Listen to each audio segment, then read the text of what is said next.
গতকাল বুবলি এবং বুবলির বড় বোনকে হেসে হেসে যেন একটু অপমান করে দিলেন অপবিশ্বাস। নিশ্চিত অপবিশ্বাস, বলেন একটু। তার যোগ্য না। পিছনে যখন ছবিটা আসছে তখন অপবিশ্বাস বলছেন আমি একে চিনি না, একে নিয়ে কি হিন্স দেব।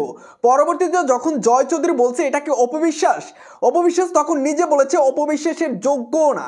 এই যোগ্য নিয়ে কথা বলার একটাই কারণ, বুবলির বোন কয়েকদিন আগে লাইভে এসে অপবিশ্বাসকে নিয়ে নানা ধরনের বাজে মন্তব্য করছে এবং অপবিশ্বাসের যোগ্যতা নিয়ে কথা বলছে, অপবিশ্বাসের টাকা পয়সা নিয়ে কথা বলছে, যে কারণে অপবিশ্বাস এই প্রোগ্রামটাতে এখানে তার যোগ্য নিয়ে কথা বলছে যে অপবিশ্বাসের যোগ্য না পিছনে যিনি রয়েছেন। এটা মূলত বুবলির বোন মিমিকে টার্গেট করে এই কথাটা বলছে, কারণ এর আগে যখন এই একই প্রোগ্রামে বুবলির ছবি দিয়েছিল তখন কিন্তু অপবিশ্বাস সেরকম বাজেভাবে কথাটা বলেনি।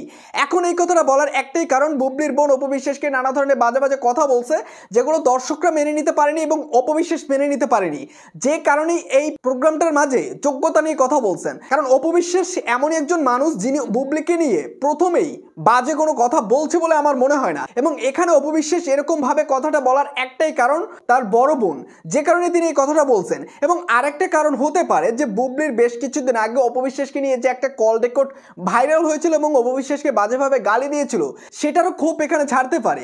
কিন্তু অপবিশ্বাস এছাড়া আর কিচ্ছুই বলেননি, তিনি বলেছেন আমি তাকে চিনি না এবং অপবিশ্বাসের কোনো যোগ্যতাই তিনি পড়েন না। তো ভাই ব্রাদার, আমরা সকলে জানি অপবিশ্বাস কিন্তু বুবলিকে নিয়ে কথা বলতে চায় না, কিন্তু কিছু মানুষের আশেপাশে 2 দিন পর পর লাইভে এসে উল্টাপাল্টা কথা বলে, যে কারণে অপবিশ্বাসের মুখটা খুলতে হয়। তো ভাই ব্রাদার, এই বিষয় আসলে আপনাদের কি মন্তব্য হচ্ছে, এই বিষয় আসলে আপনারা কি বলবেন? অবশ্যই আপনার মূল্যবান মতামতটি কমেন্ট বক্সে জানিয়ে দেবেন।